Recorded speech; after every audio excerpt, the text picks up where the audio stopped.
Hello students, we are going to start chapter 17, Forest, our lifeline. In this chapter, we are going to study about forest profile, interdependence of plants and animals, uses of forest, destruction of forest and conservation of forest. First, forest profile. There are different kinds of plants of varied height and sizes in the forest. The part of the tree above the stem, including the branches and leaves, are collectively known as crown.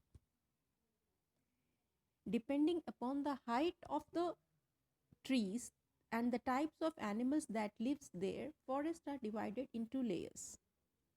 Emergent layer, canopy layer, understory layer and forest floor. Emergent layer. In this, the branches on the topmost layer of the tallest trees are known as emergent layer.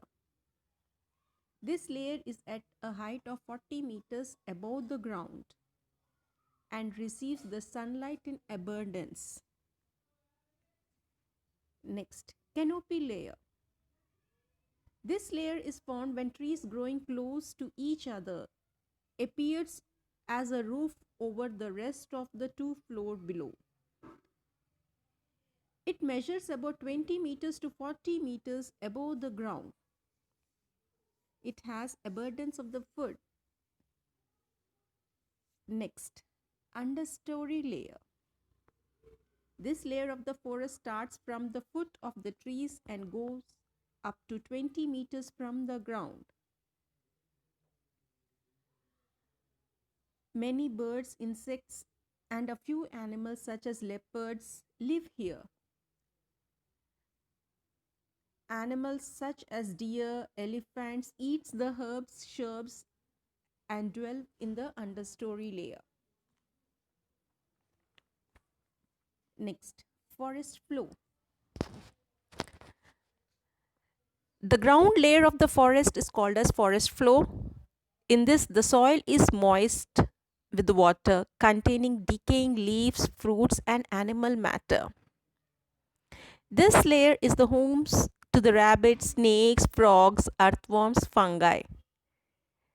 The decomposers present on the forest floor decomposes the dead plants and animals matter to form a fertile soil, which is called as humus. Interdependence of plants and animals. Plants and animals depends on each other. We know that plants produce their own food through the photosynthesis, so the plants are called as producers. Animals which depends on the plants for food like deer, zebra, elephant are called as herbivorous animals. The animals which feed on herbivorous are called as carnivorous animals. Both herbivorous and carnivorous animals depends on the plant for the food. No, they are called as consumers. Next, food chain. A food chain is found when one organism eats another organisms for the food. Example, grasshopper depends on the grass and the plants for the food. Frogs eat grasshopper and the snake eats the frog. This dependence of the organism on one another for the food forms the food chain. The first level, that is the grass, which produces the own food, they are called as producers.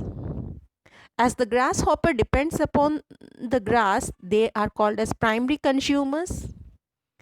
And the frog which feeds the grasshoppers indirectly depends upon the producers, so they are called as secondary consumers. Another group of animals which depends on both plants and animals are called as omnivorous animals. When these animals die, their body are eaten up by the crows, vultures, and this group of animals are called as scavengers.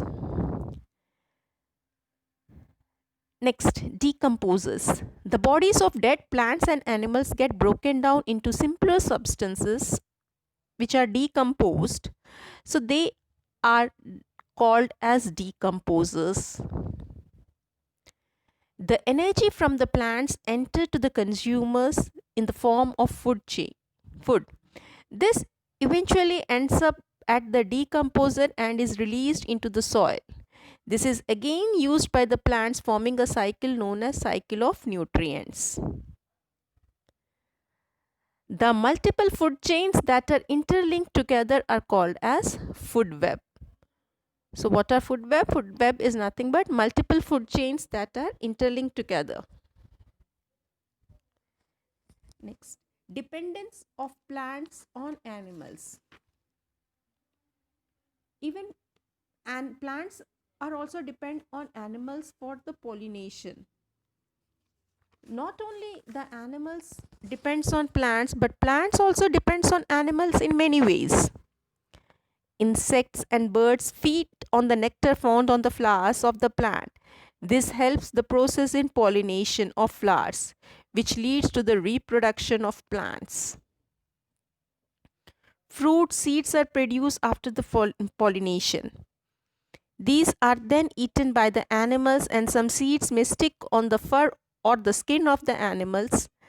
When these animals move from one place to another, the seeds sticking to them fall off, or some seeds may be let out from the animal drooping, giving rise to the new plant, and this process is called as dispersal of seeds.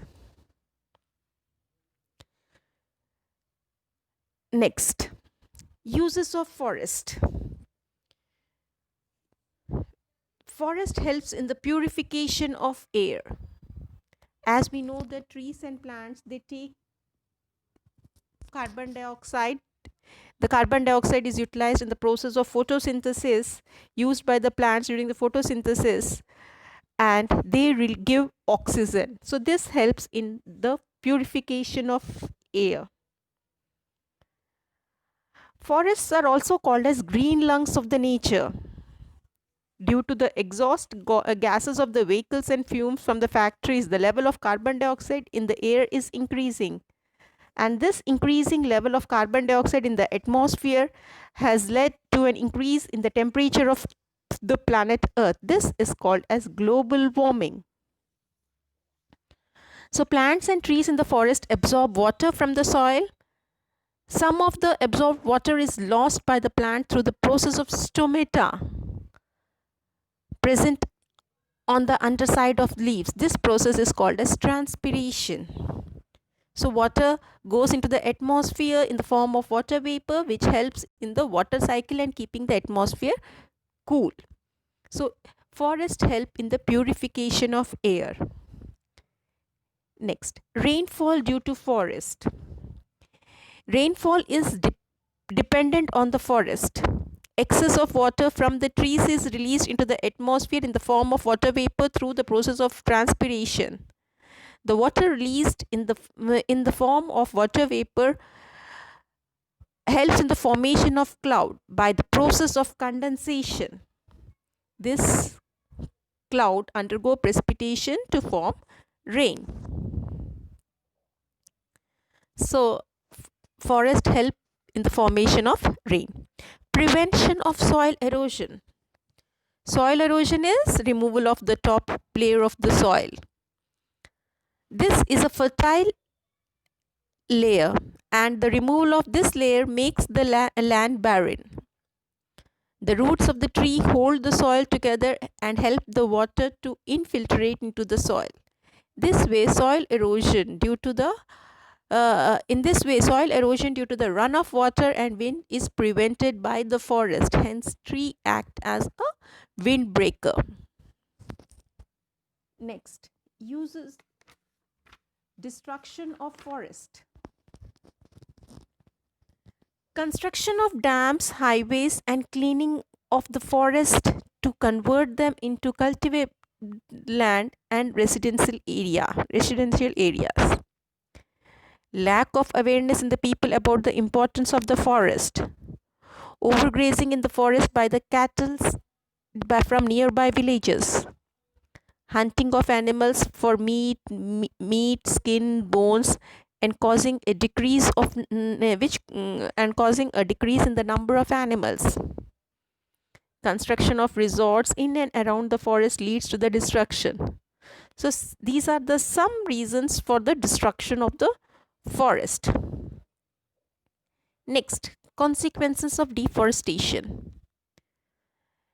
Deforestation, when there are no plants and trees to hold the soil together, then the soil will get washed away by the strong wind and flowing water. The fertile soil will be washed away. Things like wood, medicines, and various other products which we obtain from the forest would no longer be available if the deforestation carries on indiscriminately. Animal will lose their natural habitat, and they might